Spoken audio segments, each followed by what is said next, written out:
Hello दोस्तों, नमस्ते, प्रणाम। बिंदु विलेज ब्लॉग में आपका स्वागत है। तो आज हम दोस्तों अपने हमारे गांव के पास दोस्तों ये स्थान है। इस स्थान का नाम मुरकटा बाबा है दोस्तों। तो हम इस स्थान पर आए हैं। कढ़ाई है, ये चढ़ाने की पूड़ी है। हम फूल भी लेकर आए हैं। देखिए, हमने दिया भी बना लिया, तैयार कर लिया है।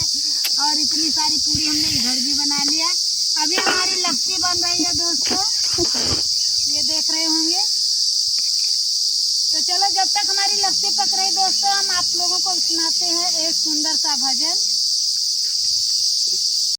मैना सुहाइयो कन्हैया दीना माथुरा, मैना सुहाइयो सब कई कन्हैया गारे जेवरा। काली मत हो, आ नहीं रहा पूरा।